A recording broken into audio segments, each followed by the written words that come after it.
जो जाति की वजह से जो आइडेंटिटी थी, कोई आपको समझता चमार हूँ, वाल्मीकि हूँ, कुशवा हूँ, वो आइडेंटिटी बंद करके हम बौद्ध है, ऐसी आइडेंटिटी आने वाले समय में हम लोग निर्माण करने का हम लोग का प्रयत्न अभी चालू रहा है कि हम लोग संविधान के साथ है और सरकार को दिखाए कि इतने करोड़ों लोग आज संविधान के साथ खड़े हैं, तो सरकार को कुछ सबक आएगी। 26 नवंबर को लखनऊ में एक बड़ा आयोजन है संविधान दिवस पर।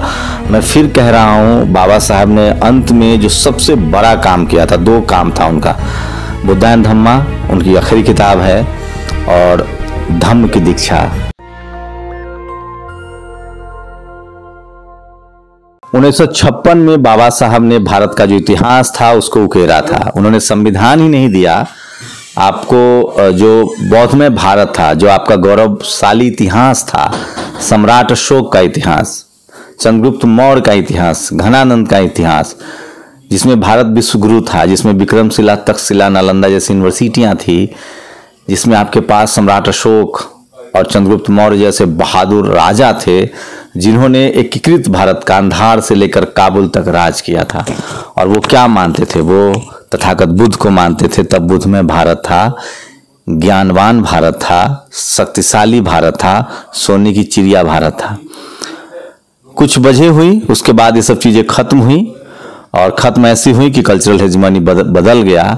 लेकिन जब बाबा साहब आए, उन्होंने बुद्ध के बाद, तथागत बुद्ध के बाद जो रविदास ने कहा था, जो कबीर ने कहा था, जो फूले ने कहा, उसको डॉक्टर अंबेडकर ने मॉडर्न इंडिया में लिपिबद्ध किया, संविधान के रूप में उसको दायरा किया। और 1956 में उन्होंने बुद्धमय भारत को फिर से शक्तिशाली भारत बनाने का सपना देखा था। संयोग से ऐसा नहीं हुआ, उनका परिनिर्वाण हो गया। धम्म दीक्षा लेने के बाद नागपुर में एक बार ली 1956 में, उसके बाद उसी साल उनका परिनिर्वाण हुआ। लेकिन उनके जो वंशज हैं वो उस काम को लगातार आगे बढ़ा रहे हैं। बाबा साहब ने एक से एक कॉलेज बनाए, संगठन, बुद्धिस्ट सोसाइटी ऑफ इंडिया उसी में से एक संगठन है। जैसे बाबा साहब ने कॉलेज खोला, यूनिवर्सिटियां खोली, और उसकी जिम्मेदारी अब यशवंत राव जी निभा रहे हैं, भीमराव। तो आप उनके पोते हैं, अपने पोते हैं। प्रकाश अंबेडकर साहब हैं, भीमराव जी हैं, और ये बुद्धिस्ट सोसाइटी ऑफ इंडिया को लगातार चला रहे हैं। सर, मैंने बहुत ज़्यादा तो परिचय में बता ही दिया है। आगे की क्या रूपरेखा है जो बाबा साहब ने जो 1956 में जो सपना देखा था, और उसको उन्होंने एक बार एक दीक्षा समारोह हुआ, 5 लाख से ज़्यादा लोग जुड़े, बीच में वो कारवा कहीं ना कहीं थम गया है। अब उसको कैसे आप लोग तेज करेंगे? क्या रोड मैप है? डॉक्टर बाबा साहब अम्बेडकर ने 14 अक्टूबर 1956 में 5 लाख लोगों को नागपुर के दीक्षा भूमि में बौद्ध धर्मांतरित कर दिया। और दुर्भाग्यपूर्ण बात हो गई कि बाबा साहब का महापरिनिर्वाण दिन 1.5 महीने में हो गया। उसके बाद बाबा साहब के लड़के यशवंत राव, जिसको हम भैया साहब अम्बेडकर बोलते हैं, उन्होंने बुद्धिस्ट सोसाइटी ऑफ इंडिया के प्रेसिडेंट बन गए। और उन्होंने 21 साल तक ये बुद्धिस्ट सोसाइटी के प्रेसिडेंट होने के कारण ये देश में धर्मांतर के कई प्रोग्राम के महाराष्ट्र में, महाराष्ट्र के बाहर लोगों को बौद्ध धर्मांतर कर दिया। एक है बाबा साहब का जो धर्मांतर का प्रोग्राम था, बाबा साहब जाने के बाद रुका नहीं, तो अधिक गति से चलाने की उन लोग की जो क्षमता थी उससे वो चलाया दिया। आज बाबा साहब का कारण जो बुद्धिस्ट सोसाइटी ऑफ इंडिया का, उसके बाद हमारे पिताजी यशवंत राव जी चले जाने के बाद हमारी माँ मीराताई अंबेडकर आज बुद्धिस्ट सोसाइटी ऑफ इंडिया की प्रेसिडेंट है। लेकिन उम्र ज़्यादा होने के कारण अभी मैं वर्किंग प्रेसिडेंट के रूप में पूरे भारत में दौरे करता हूं। बुद्धिस्ट सोसाइटी ऑफ इंडिया के आज 22 राज्यों में बुद्धिस्ट सोसाइटी ऑफ इंडिया कार्यरत है। आज मैं देखता हूं और मैं आपको बताना चाहता हूं कि बुद्धिस्ट सोसाइटी ऑफ इंडिया का जो कार्यकर्ते का इंफ्रास्ट्रक्चर है वो अंबेडकर समूह में सबसे ज़्यादा है, ऐसा मैं आज आपको कहना चाहता हूं। इसी सिलसिले में मैं अनेक राज्यों में जाता हूं। कल मैं यहाँ आज दिल्ली में हूं, कल मैं राजस्थान जा रहा हूं, दौसा में। जहां बुद्धिस्ट सोसाइटी ऑफ इंडिया के 3 शिविरें बैठी है। सामने शिविर है, महिलाओं का शिविर है, समता सैनिक दल का शिविर है। इस शिविरों के माध्यम से हम लोगों को बौद्ध धर्म को पहुंचाने का काम करते हैं। आने वाले समय में हम लोग ने आज मुंबई में बैठ के जो कोरोना की महामारी थी तब तैयार कर दिया। कई समाज के लोग जो ओबीसी संगठन से लोग हैं, शेड्यूल कास्ट शेड्यूल ट्राइब के लोग हैं, वहाँ अंबेडकर भवन दादर में बैठ के जो जिसमें कुशवाहा है, मौर्य है, सैनी है, उस समाज के प्रतिनिधि उस भवन में मिले थे और उन लोग ने 7 सितंबर को तय कर दिया कि आने वाले समय में हम लोग सब धर्मांतरित हो गए।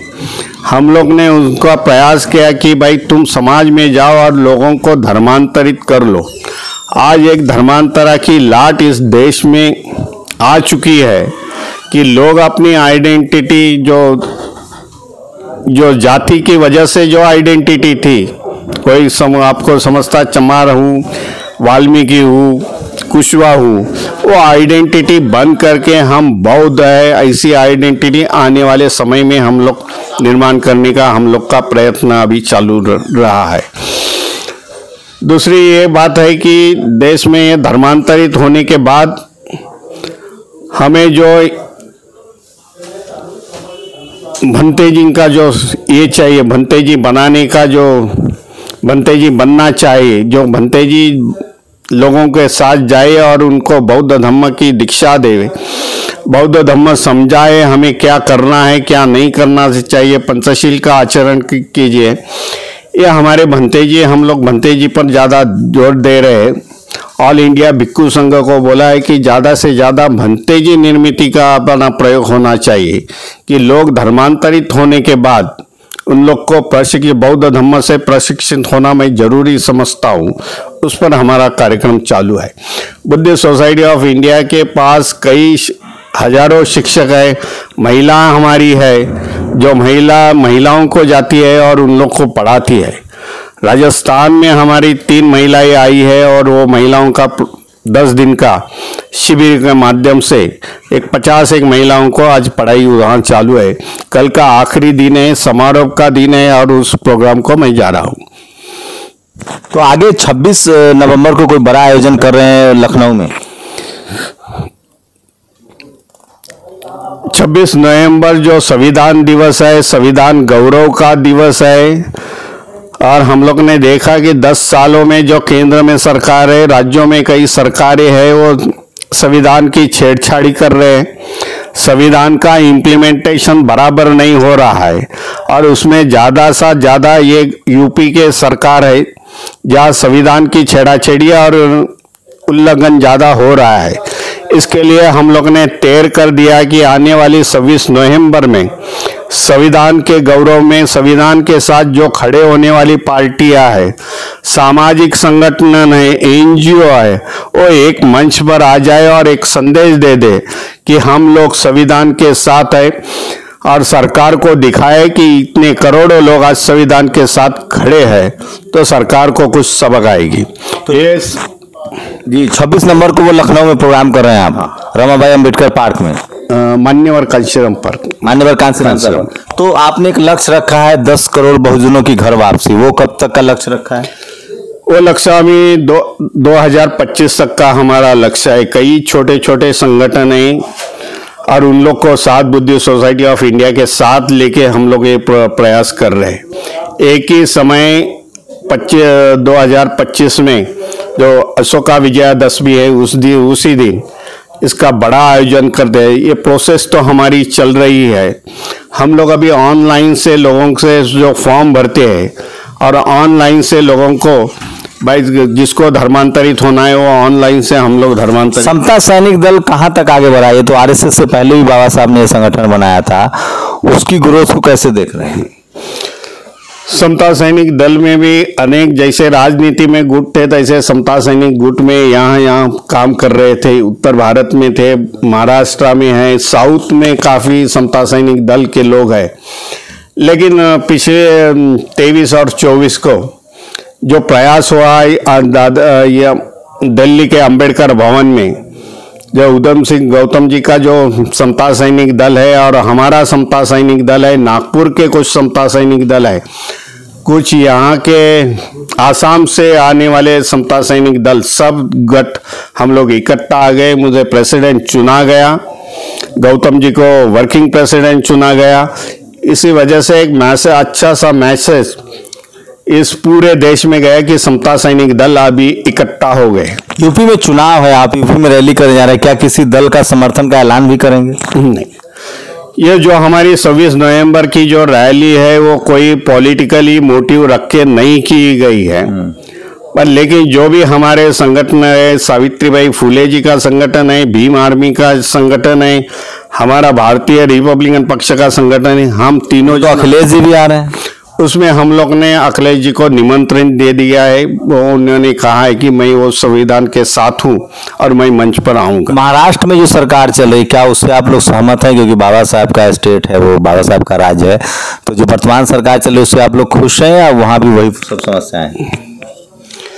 महाराष्ट्र की सरकार जो तीन पार्टियों की सरकार है, आज तक तो सही चल रही है, उसमें कोई दिक्कत नहीं है। तो आप अपनी भूमिका और कैसे देख रहे हैं भविष्य में? क्या आप राजनीति में आएंगे? क्योंकि बाबा साहब के परिवार से अब कोई राजनीति में सक्रिय नहीं, प्रकाश जी हैं, तो क्या आप राजनीति में रहेंगे या आप बुद्धिज्म का काम भी कोई आगे बढ़ाएंगे?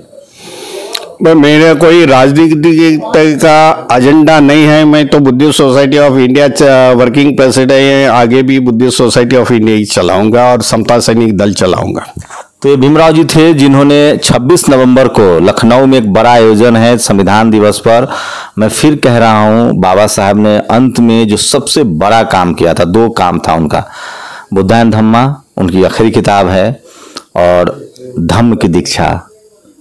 मुझे लगता है बहुजनों का असली मार्ग वही है जहाँ से आप सत्ता में भी जा सकते हैं, अपने अधिकार भी सुरक्षित रह सकते हैं, और आपकी आइडेंटिटी भी जो है वो मजबूत होगी, क्योंकि बुद्धिज्म की पहचान पूरी दुनिया में है, बुद्ध को पूरी दुनिया में लोग जानते हैं। आपको तय करना है कि आप अपने महापुरुषों, आप अपने जो विरासत है उसकी तरफ बढ़ रहे हैं या नहीं बढ़ रहे। मैं आपको बता दूं कि इस देश में जितने बड़े महापुरुष हुए, डॉक्टर अम्बेडकर ने भी धम्म की दीक्षा ली, सोनीलाल पटेल ने भी धम्म की दीक्षा ली, मान्यवर कांसीराम साहब भी बुद्धिस्ट थे, रामस्वरूप वर्मा, चाहे प्रियाल ललई सिंह यादव हो, ये तमाम लोग जो हैं उन्होंने बुद्धिज्म की तरफ बढ़ा, क्योंकि वो आपका धरोहर है, आपकी विरासत है, जिसने चंद्रगुप्त मौर्य और सम्राट अशोक जैसे राजा दिए हैं।